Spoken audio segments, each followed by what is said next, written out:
Welcome back to the Spudcast, and today we got someone new that we don't know much Hello. about. Would you like to introduce yourself? I'm Adrien Dittrick. I'm a game dev and also composer. I do a little bit of pixel art, but mostly it's game dev and a bit of music. Interesting. So, like, the only game we played from you was Prep School Horrors. I know you did, like, other ones, but that's, like, the Yeah. only one we know. I've been making games for about 17 years now, so I have a lot of them. Whoa. See? Yeah, and then I believe Prep School Horrors is in a series of games, Yeah, like connected it's, with I like a have bunch.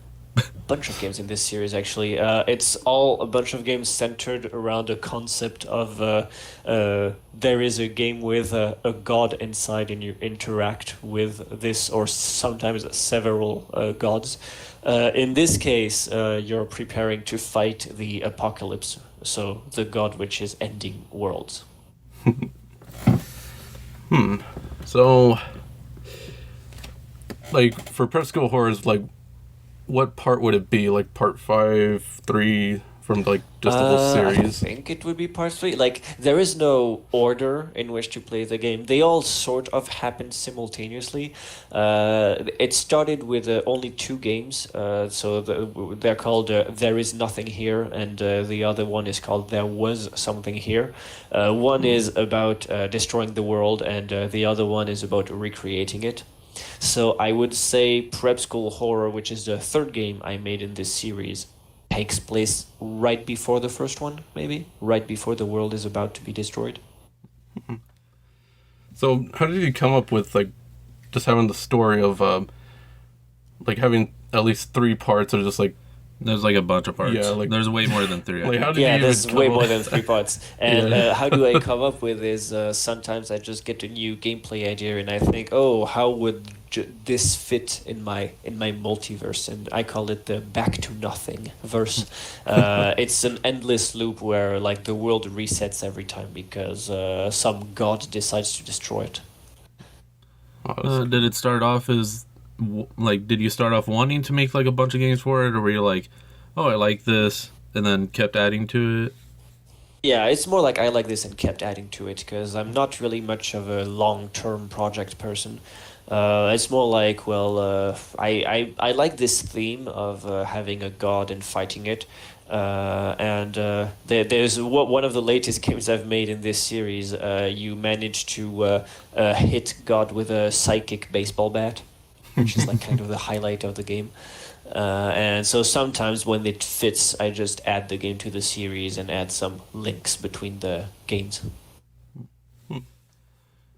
So, how did you learn to, like, program or make music? Make mucus. Yeah, the programming actually started, about 17 years ago. I discovered Game Maker. I believe it was Game Maker 6.1 or maybe 6.0. I just made progressively bigger games. Like I started with a tiny 2-player helicopter game, and then I just made more and more games, and increasing the version number of Game Maker every time. I learned everything on my own, like just trying to make things mostly. And So for music, I kind of had a head start because I actually did about 7 years of piano before. But composing is recent for me. Like I only started composing music 3 years ago. Maybe What 4. made you want to start making games? I don't know. I've always wanted to make games. Like I used to draw them on paper. Like I used to have notebooks where you would have drawn levels like in notebooks, and you would slide your finger around to like move around. I've always wanted to make games. So you're still just passionate of just, like, I want to still make as many games as I can while I can. Yeah, exactly. I just want to make as many as possible. Sometimes I go on long-term projects, but those projects are like a month long. Like Prep School Horror took me about 3 weeks to make. If we don't count the existential dread in the middle where I did nothing for 2 months. Hmm. So But yeah, yeah, you, most of my games I try to have short development cycles for. hmm. No, do you always put like everything you want into those games, or are there some features that you just leave out? Yeah, there's actually usually a bunch of features I cut. I try to have a very small scope, but from that scope, I try to, start with a very simple core concept. Then at some point, I try making in a few days like what I call a minimal viable product. So like the shortest possible game you can win and lose. And then I just add as much content as possible before the deadline. So it would mean I usually start by making the beginning and the ending of the game, and then I add more content until I'm either until I'm satisfied with it or the deadline is reached. Usually the deadline is for game jams. So for most of your projects, do you work by yourself or with like at least a team of like two or more? Well, I work on my own, but I like collabs. So I really like having mostly other artists on the same project with me, and also sometimes other composers. Well, basically, I just like having people who can do what I'm less good at than programming. But I can work on my own. For instance, for prep school horror, I had a singer on board because I can't sing. Yeah, I just really like it because right when I started playing it was like, what do I do? But then like after that, it was like, oh, you just like gather more and more like people to help you out Yeah, during and then the you fights. lose everyone Oh, yeah. constantly. Everyone dies. That's normal, just like in real life. Like you spend all the time gathering like 20 people, and then they all die from like one boss. But also, most of my games feature some kind of dynamic difficulty. It's a concept I really like. So, for instance, actually, your characters don't die. They are just sent to the void, and when you gather them back later, they have like one more level. Like getting eaten actually raises your level in prep school horrors. So that's why like when you go around more, you see them with like wings, Yeah. halos, or like at least some Yeah, cosmetic usually the change. ones which have wings and halos are the ones that either died the most or picked up most of the weapons, sometimes both. But yeah, So- those who died the most have more levels, if they weren't in your team. So they start off kind of useless, and then if you kill them multiple times, they'll come back stronger. Exactly. That's really cool. Yeah, because some of them will just like stand there or run into the boss, and then later on Yeah. they actually start shooting and they start like just destroying everything. Yeah. You can also play in such a way, like if you split up the experience, if you make sure that your allies are the ones who get kills, they get super strong at the end. I also for- really like having my games somewhat replayable, so having people be able to try different strategies for the same things. Like I've tried solo runs in this game. I've tried not shooting anything and just letting my teammates do the thing on their own. A bunch of possible self-imposed challenges. That's actually interesting because most of the time, like developers and stuff, they just play it like once, and then, or they play it a couple times, but they don't think of like, oh, I can push this box here and then skip like half of the game, or I can Yeah, do this I by like accident. speedrunning my own games. So There's like, actually a little community around those, like on Newgrounds. I've uploaded my games to Newgrounds, and there are like 3 people who regularly speedrun my games. ooh, I can't remember his exact name. It's something like with a bunch of random characters, like H3 something.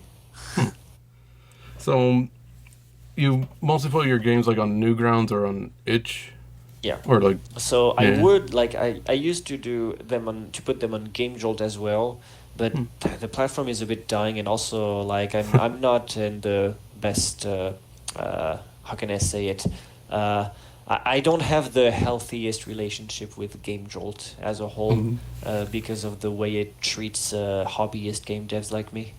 Hmm. No, but also, the main like- reason I'm on Newgrounds actually is that if your game is good, it will get seen. It will get tons of people to play it. That's all. While on Game Jolt, it's really a matter of do the mods know your game exists and can they put it on the front page? You know. Mm-hmm. Yeah. Or sometimes it's already like a popular creator and they're the only ones that are going Yeah, that in the doesn't front. count. Like in my eyes, that's not an if it's already from a popular creator and it goes on Game Jolt, that's not an indie game. That's just like Yeah. when they put like Among Us or whatever. It's Yeah. that doesn't count. That's not an indie game. Yeah. Because certain times it's just like you actually go to like all the new stuff and or any of the sort of popular stuff and it doesn't get shown at all. But Yeah. the front page is like, oh, you already know this game. Or like it's already kind of popular, so just put it in the front. Yeah. Yeah, I really don't like this practice. Like for me, the front page is all about taking unknown games and putting them in like unknown good games, of course, and putting them available to everyone. But here, the game like on Game Jolt, the games on the front page, they really are just those which have deals, like publishing, not really publishing deals, but more like marketing deals with Game Jolt. Mm-hmm. Like the ones that actually get like more support. Like Yeah. you look at it and it has quality. It's like on Yeah, the you front know, page. you know, for it a already reason. has a Kickstarter. You know that it's already doing good. Mm-hmm. While on Newgrounds, it feels more like, oh, here's a bunch of games. Some of them are probably very bad and offensive, but like they're all like vetoed by the community to be somewhat good. Mm-hmm. No, because also Itch is pretty good about it most of the time because they have like a whole, like, even when you go to new, it starts off with the popular ones, so you can at least look at like 100 of them, and they're usually pretty good quality. And then every so often, even if it's an older game, they do like highlight it. Yeah, do the feature. So far, like in terms of just natural discoverability, how do you call it, organic reach, Itch hasn't been like it's been basically the same thing as Game Jolt. Like they have the similar kind of policies, except that the Itch jam system is just so good. Like whenever you take part in a game jam, you will get people to play your games, and it's absolutely amazing. On the other hand, the Game Jolt jam system, not that good. It exists. I know it exists. So you also do like a lot of jams. Like, Yeah. how does those go? Those are basically like I talked earlier about my dev process, which is start by a finished game and then add stuff to it until the deadline's over. Well, game jams give me a theme, an objective, a deadline, and a guarantee that people will play my game. So this just goes usually well for me. Like there's a very small number of jams which didn't go well, and usually those were not Itch jams. Those were other jams hosted by third parties. No, what got you into jams? I can't remember actually. I think I used to start on old Yo-Yo Games forums. I used to do like some versus actually on Game Jolt as well. I used to do that. Some game dev one-on-one competitions, I guess. I used to do that. That was fun. Like you go on a forum post and you find someone else to make a game, and then you have users vote on which one of the two games is the best. It was kind of dumb. But I think I started taking part in Itch jams like as soon as they were available, like really long time ago. Yeah, because so Just far good. most of the games, basically, I think like 95% of the games we play are usually from Itch, just because, like, there's a lot.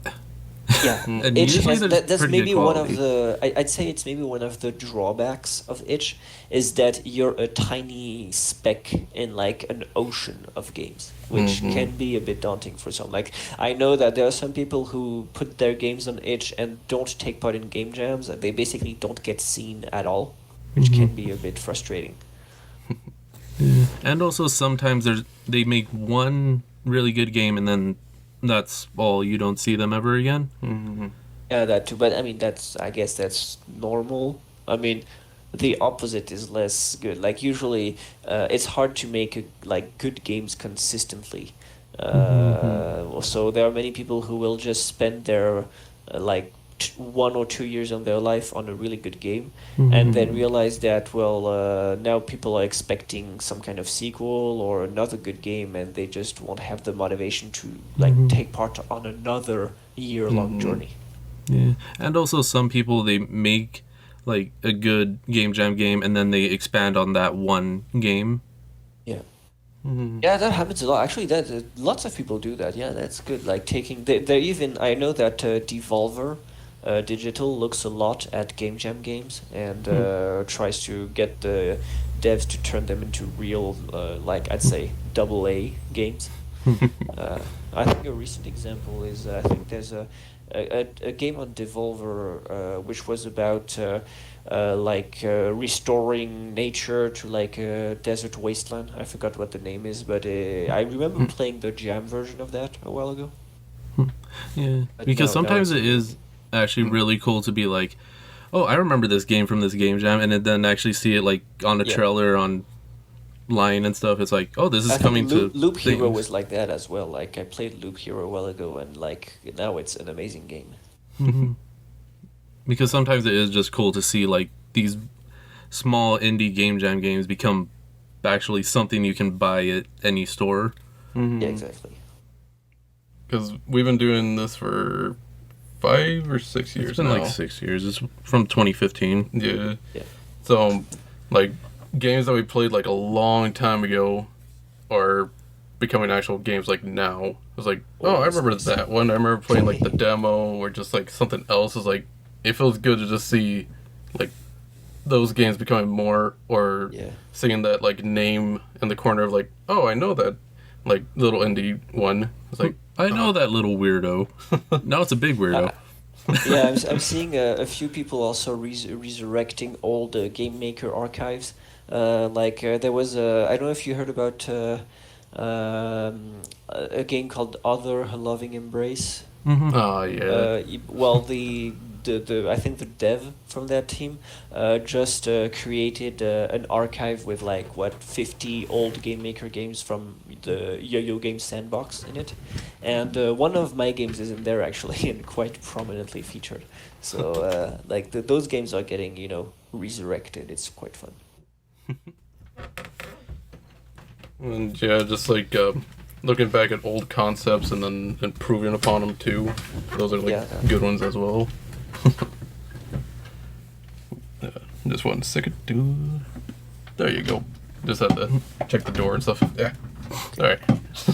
No, but also sometimes the restrictions actually get really cool ideas that you would never think of. Yeah. Yeah, well, usually when you have 2 days to make something, you need to think and make something original if you want to survive, or something very high quality. But I've seen a bunch of game jams where the winner is not really the highest quality game, but the one which has the most interesting premise. Because sometimes it's a super simple topic, but then they make it interesting. They add a certain spin to it. Yeah. Speaking of super simple topic, have you heard about the Game Breakers Toolkit Jam? It's an upcoming game jam I'm hosting where the goal is to make the worst possible game. And it's absolutely amazing. We're doing the 6th one for now. We already had 5 of those, and all the games made for this jam are masterpieces and horrible to play. That sounds really fun.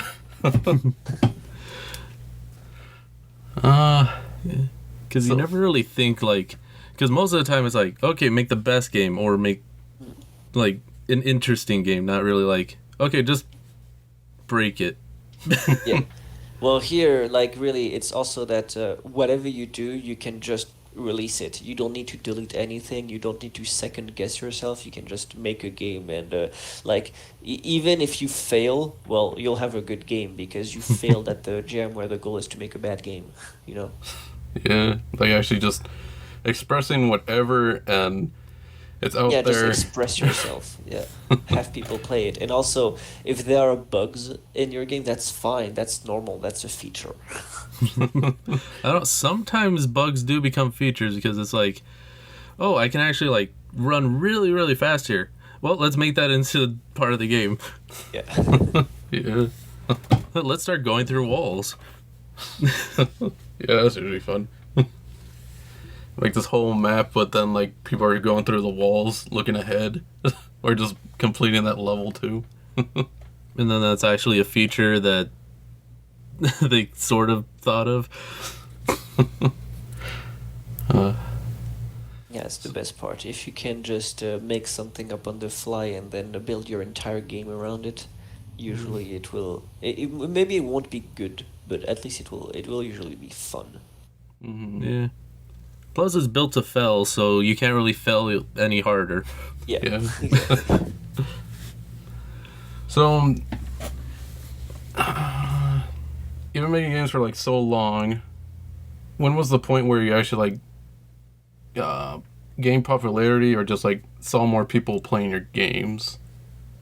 I think it started when I released a game called Nintendo Nightmare. Yeah, it's a kind of shitpost crossover, and also is a mix between Mario 64 and Zelda Ocarina of Time. It took me 2 years to make, and this is like one of the most known games. I think as soon as I started working on this game, then instantly people got interested in my content in general. And when I released it, I had a bunch of people. I think Vinesauce played it. I think at some point PewDiePie mentioned it. Didn't really play it, but it was in his videos. And same thing happened with another game I made called Escape from Lavender Town, which is a creepypasta about the hidden Lavender Town frequencies. And this one, a bunch of people played it. Feels like I know that game. Yeah, Yeah. it's the one with the Lavender Town music and the one which knows your name and wants to kill you. Yeah, I think it got super popular and everything. Yeah, I mean, PewDiePie played it, Jacksepticeye played it, like a bunch of popular YouTuber played it. Yeah. See, that's one of those things where like the game is really known, but then the person behind it kind of gets Yeah, no. left behind. Like, Also, the fun part is like this is probably my most played game, like Escape from Lavender Town, but it only took me 4 hours to make it. yeah. No, because sometimes it's like, because weren't we talking with the developer of Roseblight, and he was saying like, Yeah. oh, some of the games it's like you put like all your work into it, you make it as perfect as you can, and nobody plays it, but then you put something for like 5 minutes, and it's like, why is everybody playing this? Yeah, Yeah, like exactly. he For made this reason, I actually started like a recent challenge, which is trying to make games in 1 hour, sometimes 3 hours, and those they just get. I have an entire collection of games I made in 1 or 3 hours, and there are so many people that play those. I don't understand. Like, I made a stupid game where let's see, which one is the best one? I tried making like GTA 5, except in 1 hour, and I had so many people play it. It's so stupid. Yeah, because one of his really popular ones, other than like Roseblight, was the DVD simulator. Yeah. Oh god, yeah. Where- You're waiting for the DVD symbol to reach the bottom corner of the screen. Is that it? No, Yeah, yeah, where it because just it's hits just the- it just keeps knocking off the corners, and I think that's like the That's whole all it thing. is. That sounds amazing, and I understand exactly why it would be popular. Yeah, Because he debated for like a long time, because like it's not even on his like itch page. It's more like of a Yeah. hidden game. It was like back and forth of like, should I delete it? Like for like a long time, but it was like everyone plays it every so often, or just like comments here and there, like, oh, I love this game so much. Like, huh? Well, I guess I'll leave it. You're enjoying it at least. Yeah, I've made a few like that. Like I made Tetris in 1 hour, Among Us in an hour, Fall Guys in an hour. I made too. Bunch of those Oh, very small games. That No, sounds 'cause fun. sometimes it's like sometimes the things that you don't really think would ever get anybody to play it is the ones that everybody plays. Yeah, exactly. Yeah, because like one of our top videos is the Zelda Breath of the Wild. Oh yeah. Is it Swift Carrot or is it the other Perfect Dodge? Yeah, and it's not a good video at all. And I think we only say Perfect Dodge like once, like 10 minutes in the video, and it's only like 16 minutes or something. Yeah, And- it's popular because of that, right? It has like, it's like our second top video Yeah. with like 2,000 some views. It's I very think red. it probably has something to do also with the franchise popularity. Like, first, the fact that it's a video about the Zelda game, and also the fact that, well, there's probably some kind of meme content in it. Because in my case, I also have a YouTube channel, like, not very popular, but my most popular videos on there are, like, a kurzgesagt shitpost. And like a game about Harry Potter, like a video where I'm playing a Harry Potter game. Yeah, because I remember what was it called again? Which was like one of our top ones where it was you and Tony playing. Oh. I forgot what it was called. I have to look it up. Because, yeah, like, also a long time ago, there used to be, like, 3 of us. So it was our friend, like, Tony. But, like, now he's, like, just floating around somewhere. But it was like a super random, like, side-scrolling shooting game. And, like... Oh, Zydonia, I think? Or was no, it a not different Zydonia. It was, Oh. it was kind of like Broforce. No, it was like, It was, something Moon. It would... no, not Moon. It was another one, but anyways, it was just like a side-scrolling shooter, and we didn't play it for, like, that long or anything, and we didn't think it would be even seen at all, and then it became, like, one of our really fast videos. Well, maybe it's probably because you're like also have good references. Like if not many people play that game, maybe I don't know. I'm just throwing things out of thin air. I don't know how the algorithm works. It changes, like, every year. Yeah. And then people make videos about it so that they can get more views about it. Oh, yeah, that one got popular because, like, I think the devs and other people that were, like, their friends just didn't know if we were drunk or high or something. No, that was a Yeah, that was, different like- one where we played a game on Game Jolt. Because we were just really random before, so, like, they just didn't know. Yeah, like one of the comment that they put was like, I think they loved that we were drunk or something while doing the video, and it was just us. Like, that's just us normally. Okay. Hey, that's good if people believe you're drunk when you're not, because you have all the advantages of being drunk but still know what you're doing, I guess. It's just pure stupidity and fun, without any help. Well, maybe that kind of stupidity and fun would work with Nintendo Nightmare. It's quite a stupid game, and if you do a drunk play of this one, it could be fun. Yeah. Well, when I read, sometimes I sound drunk or just, like, get gassy a lot. Yeah, you just burp through like half of our videos. At least the first 5 minutes I get the gas out, but then, like, sometimes, like, in the middle or end, it's like, I just... Yeah, it was Swift Carrot, that's the top. Oh, yeah, that's the other one. The Swift Carrot. Where is this? This is the random Zelda stuff. Yeah, and then Toaster Ball, where I actually tried and failed miserably. Oh, yeah. Because it's a two-player game where you play as 2 toasters, and you have to try to get the ball into your opponent's basically Like, goal Goal. and stuff. yeah. And that one I tried really, really hard, and failed miserably, and put the ball into the other like goal multiple times. Because you could shoot out your toast too, but then also you explode too, I think. No, like when you shoot out the toast, then you can't really move anymore because the toast is supposed to be able to hit the ball back. Yeah. And then you could catch it again. Sounds complicated. Like, it's really simple, but I was actually trying, so it seemed really stupid. And that was back when it was only like a demo. then it was still like usually watched because it did come out as a full game. Just we haven't played it all. Oh, I haven't played it yet. Yeah, that's that too. One of these days. Yeah, just like games. Yeah.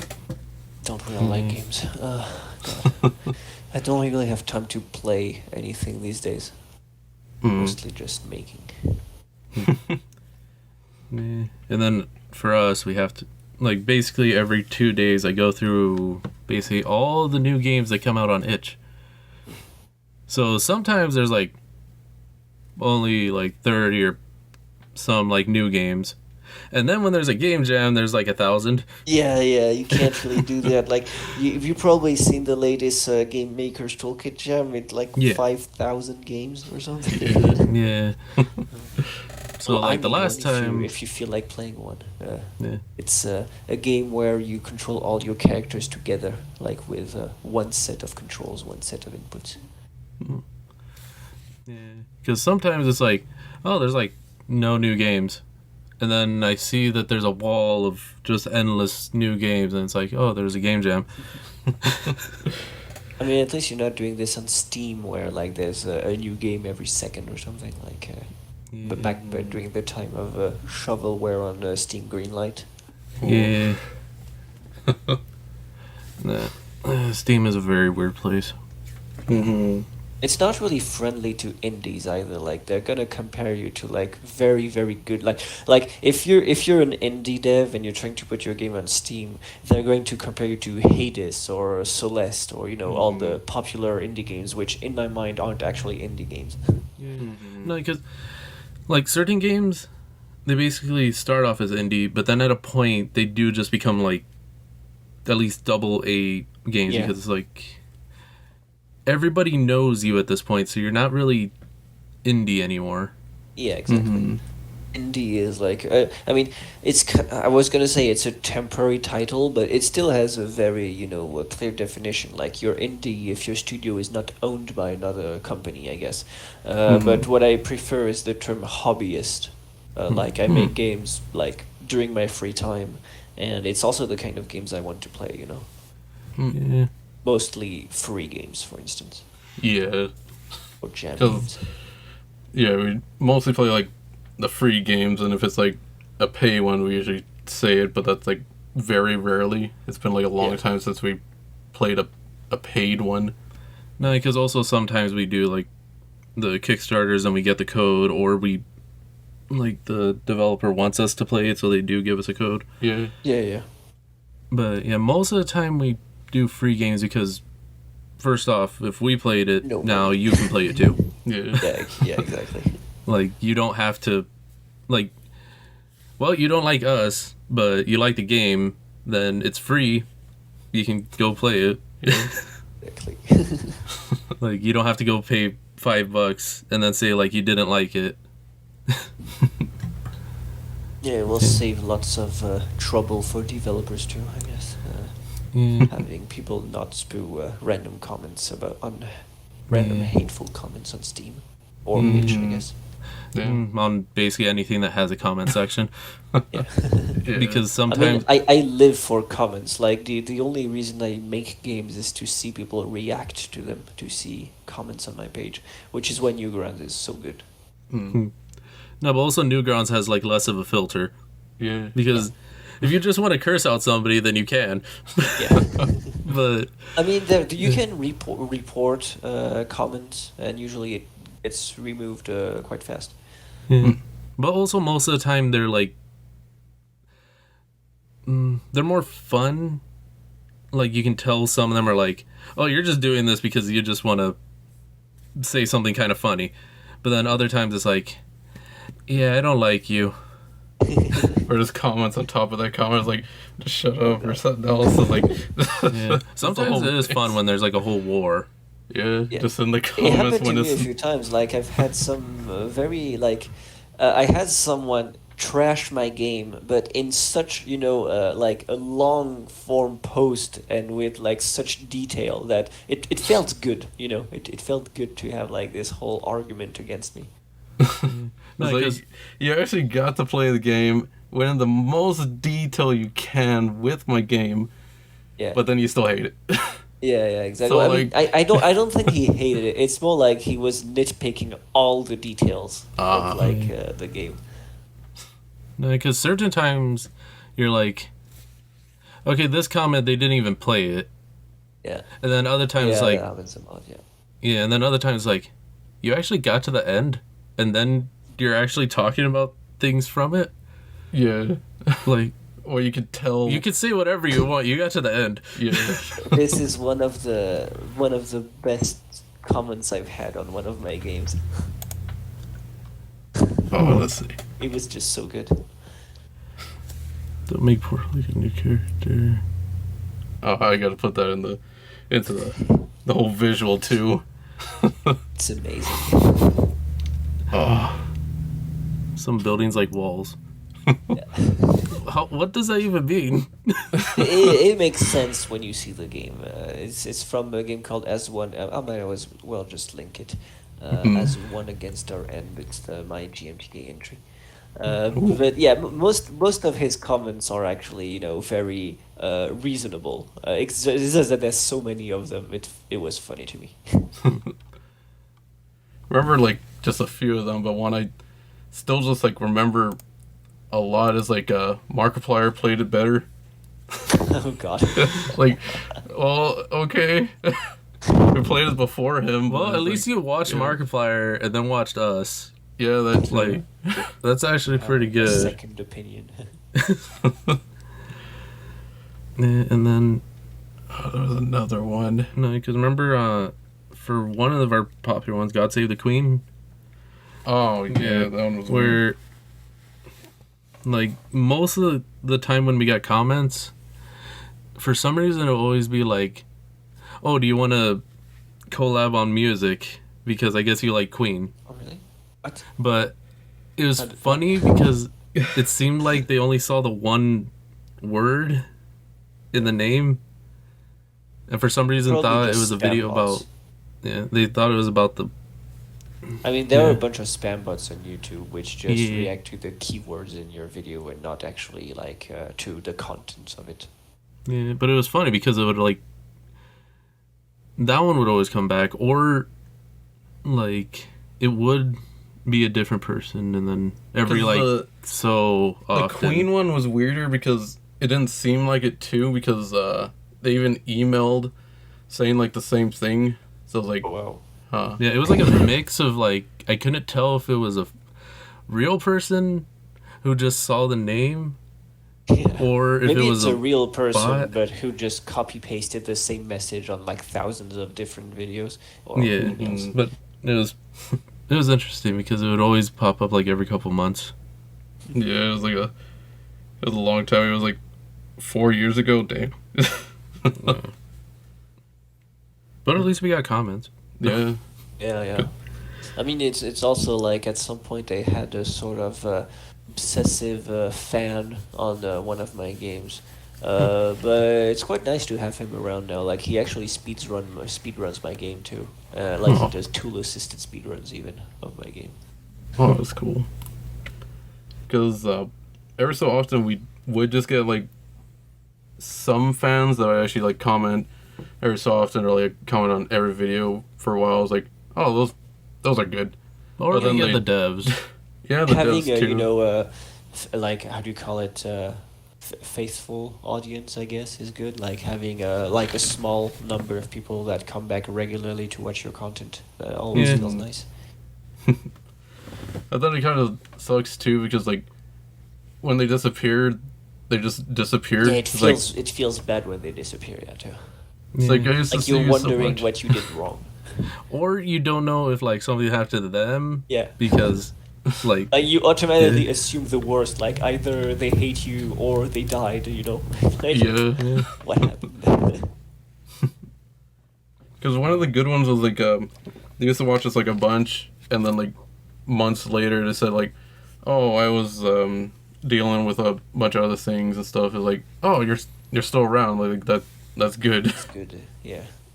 But then after that, like they just disappeared again. I was like, I still worry. Yeah. Because so far, every single one of our videos are still up. I don't think we've ever deleted one. Yeah. I usually delete tweets when they're not good. But YouTube videos for archive, I keep them. Well, we don't regret most of the things we do. Yeah, it's out there. Oh, most of the stuff is still there. Yeah. Because it was like one of our friends that had a YouTube channel like before us, and then it was like, hey, your stuff is like okay, so we're gonna do something better. Then we started doing our YouTube channel later on, but before all that, we did like Slenderman. Oh yeah, but also there was like 10 of us in a room, and we were all talking into one mic. Like, I'll play Slenderman. Yeah. So, like, it was probably terrible audio and everything, and probably couldn't understand anybody, but... God, that's probably one of the most important things on YouTube, having good audio. Like, you could have, like, really bad video, but if you have good audio, people will at least tolerate your video. Yeah, because some people don't even watch the video, they just listen to the voice. Just listen. Yeah, that happens a lot. Yeah. So we had like I was also thinking of buying a better microphone because I know that the audio on my YouTube videos is quite bad. Because us, let's see, because we bought like 3 of the same one from a place that was closing down. Yeah. Because it was like super cheap, and so far they've been working pretty well. Just we put like the thing on top of it, and then like another thing in front of it. Yeah, we put like filter stuff over it. Plus, we use Levelator to like go, like we put the audio into there so that it does the high and lows and all that stuff. I should probably try. How do you call this? Levelator? Let's see. Let's bring it up. Yeah, Levelator. Because that's one we watched a video from, I forgot who it was, but then they brought up like, oh, we use this for like the audio and stuff, and it's like a free it's a free app that you can just get online. Cool. Then you just put the WAV in there, or the other one is like AIFF files, but it's mostly like the WAV ones you just drop in there, like cleans it all up for. If you're too low, it brings it high, and if it's too high, then it brings it low. And it's just like I'll try that. That's a good plan. Because it's just like an easy one of just like, oh, I was kind of too quiet here, and then it figures that out by itself. Yeah, Nice. it's very helpful. Like when you compare your old audio to the Levelator audio, it sounds like way different. Like it sounds just better. Like it helps out a lot. Because I think it was like an open source one or something that's been around for a while. Yeah, I'm looking into it now. It seems to be free to download, so Yeah. we'll try that. Yeah, because it's like a super simple thing. Plus, it's way better when it's simple instead of like actually trying to play with audio. I think that's gonna crash your PC when you try to run it with OBS or something. Yeah. No. Because, certain things you have to be careful, even, like, with games. Yeah. Because sometimes, like, easiest one, like, when people use Unreal Engine, then most of the time they don't know how to actually, like, keep the settings reasonable. Yeah. So you start the game and it explodes. Yeah, exactly. We have this on the I highest. really honestly like I've been trying like a bunch of engines, like I've been trying Unity, Godot, I've tried Unreal Engine. I don't understand why people decide to make a game alone with Unreal Engine. I really don't get it. Like this thing looks so massive. No, because Unreal Engine is good if you want it to look good. Yeah. But if you want people to actually play it, then because it still needs to be like optimized for like lower processing lower ones for your machines, computers. Plus a bunch of them are like newer, so they don't really know how to put like even just settings on a menu. So it's just stuck It's just stuck to max quality, amazing graphics, 2 FPS. Yeah. And then your computer doesn't even want to try opening it. Yeah. And it's like, oh, this is a super cool game. Why is it not running? And then you go through the files and it's like, oh, it's Unreal Engine. Yeah, I had this happen recently with like there was a Discord group called Indie Dev World Order. They decided to hold a sort of virtual conference for indie games, and the idea was nice and everything, except their virtual conference could not run on computers from people who like usually play indie games. Like it really, and it didn't even look that good. Like kind of basically Fortnite like graphics, and it just would lag so hard. Like really not an enjoyable experience. When they were like advertising indie games, so they could first of all have held a 2D conference that exists. This is possible. There was one made for what's its name, RogueCon or MudCon, something like that, where they had like a virtual conference ground which was a 2D roguelike. They could have done that, but instead they decided to make a massive pirate island with lots of 3D stuff on them that just breaks my PC. It's like, we're just going to put in like VR and we're going to put it on the highest quality. It's going to be super nice. 360 camera where it's only just one spot. With lots of bloom and lots of, screen blurring effect, motion blur. Yeah, still don't like motion blur. I hate motion blur. Why do it's like, oh hey, you have a nice game, let's make it blurry. When you move also. Yeah. And also it's even like sometimes it's kind of funnier when they have motion blur because then the game doesn't run anyways. So it just like lags and blurs, so you can't see anything. And blur when you're turning your camera, and then suddenly the frame is all right if you're moving forward, and then it blurs again when you turn. And usually it's horror games, so it's already like super dark, and then you can't see anything while turning. You can't see anything, but it's motion blurred. Yeah. Yeah. It's like I can't see anything. I have this small light, and then everything is blurry. You made a really cool monster. Too bad I can't see it. And there's also like the problem with the foliage too, where like the grass or like the trees having leaves. It's like sometimes that like destroys the game, or just like just turn it off, or shadows and. I think there was like something with Final Fantasy 14.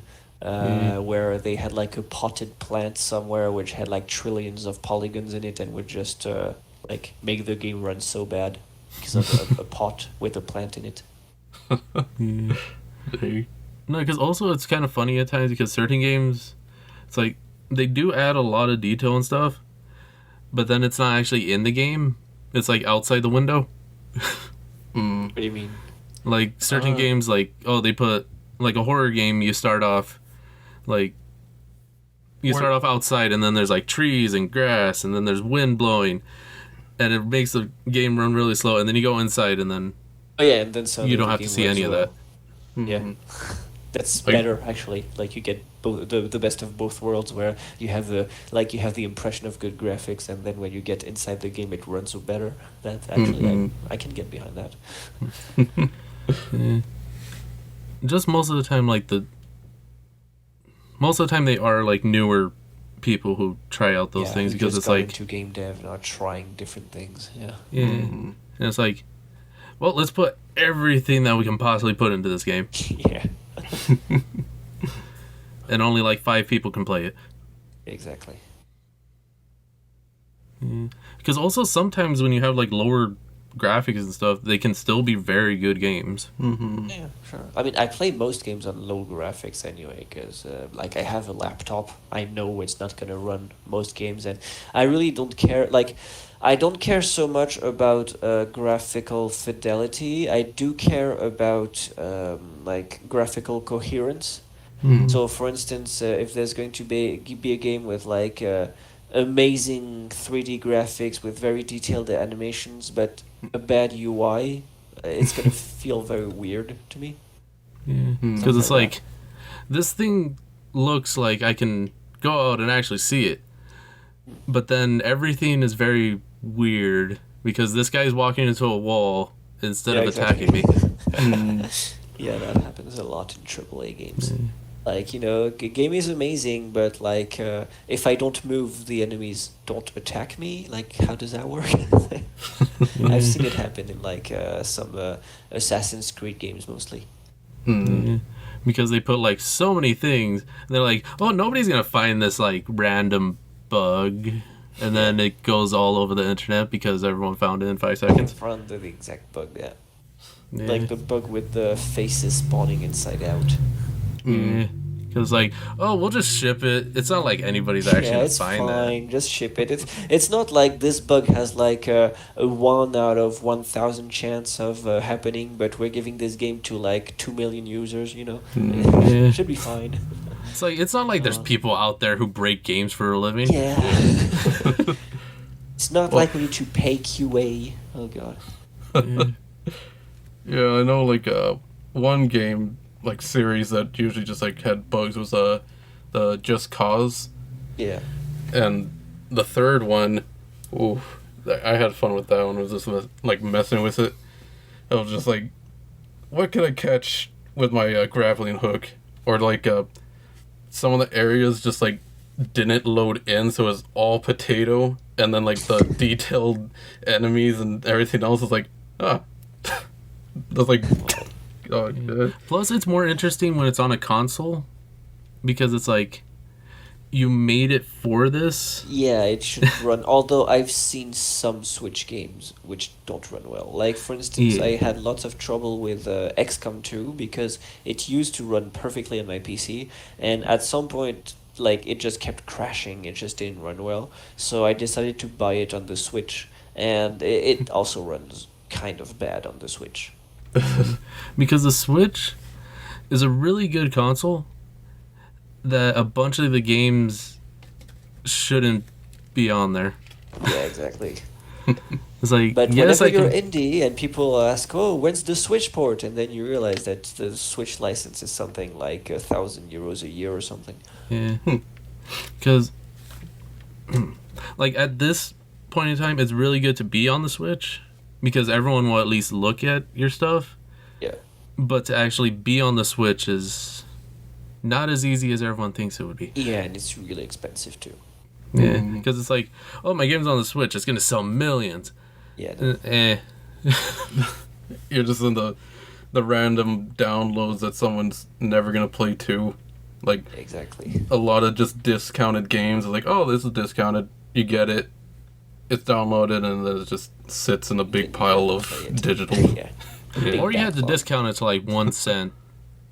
Yeah. Honestly, I think selling game for 1 cent is probably the worst. Like, don't do like.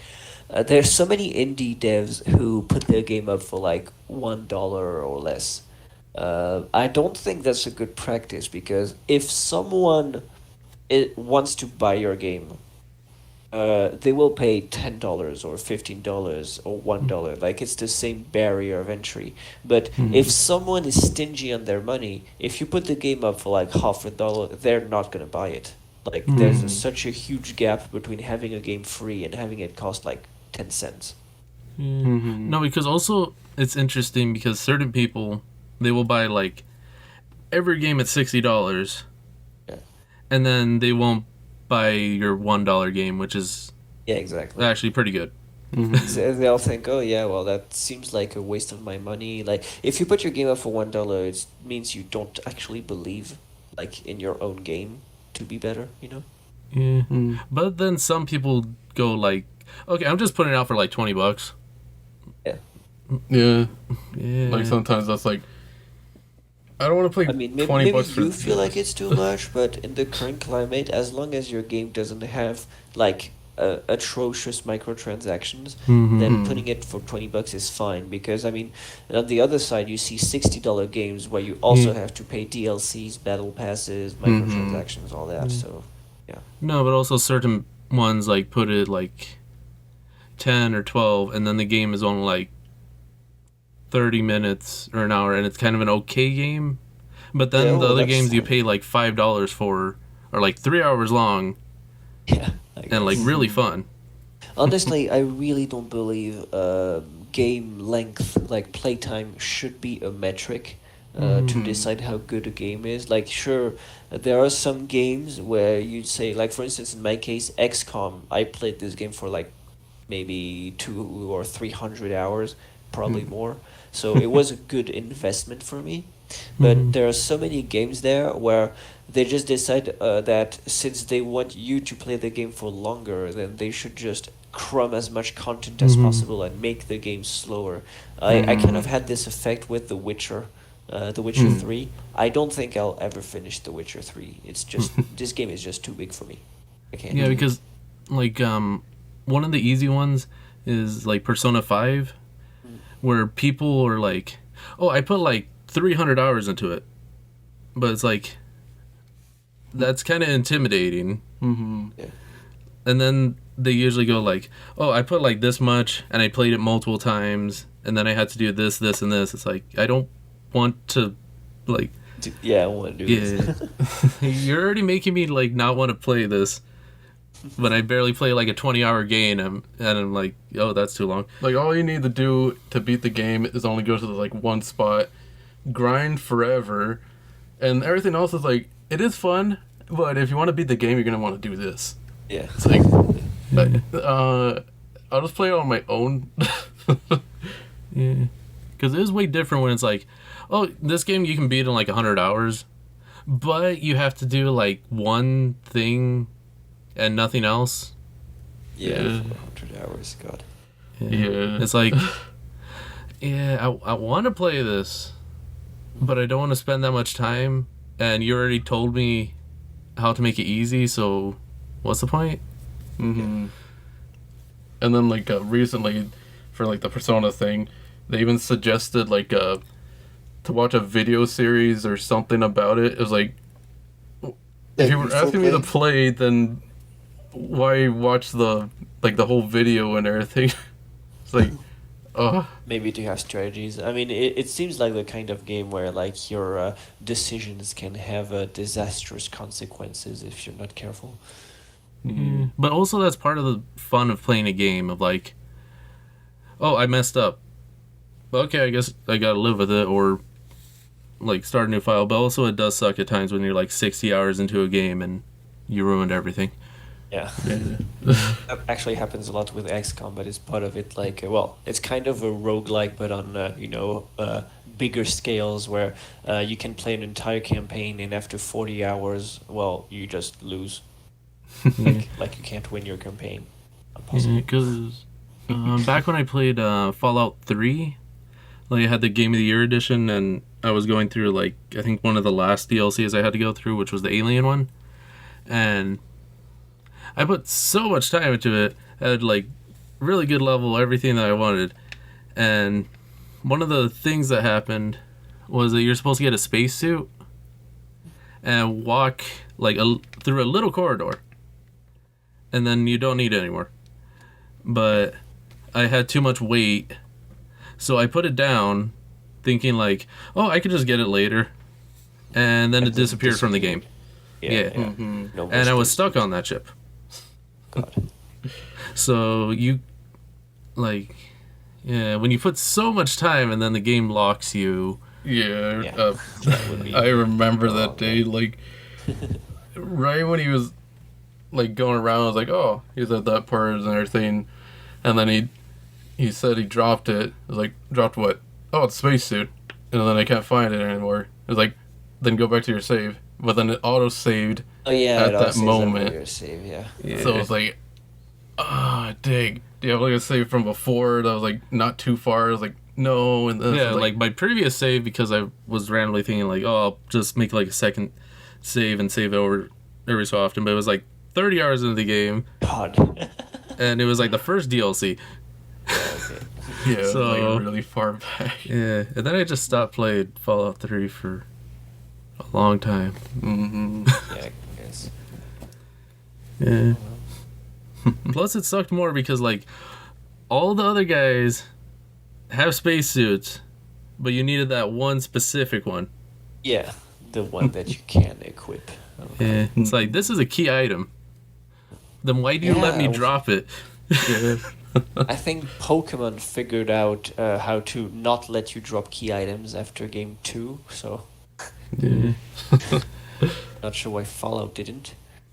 Nah, because certain games it's like you know that people are stupid, so you should probably have not put that.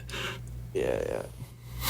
Or you can go the Morrowind route and just whenever a player does something dumb, you actually warn them. Like, oh hey, I think the message is something like the fate of this world is sealed or something when you kill someone important, and you know that from this point on you can't finish the game. So it encourages you to just save off and go back. Yeah, because sometimes that's the point of having like 50 save slots, because it's like Yeah. I can't like, maintain that. It's like I know everybody's gonna be like kind of dumb at some point, so. Yeah, and there's also like that thing when you're making a game, you gotta take it into account of like, is the player gonna figure out where to go, or gonna figure out this riddle or like something in there? You have to have like something to tell them this is what you have to do, or like leave them for dead. It's just like you gotta think of like all of that. Because basically, not every player is gonna be as experienced as the person making the game. Yeah. Sometimes it's not even about being experienced. Like you can be perfectly experienced at Fallout, know all the combos and everything, but you didn't research the one level where you need a spacesuit, and now you gotta start over from the beginning.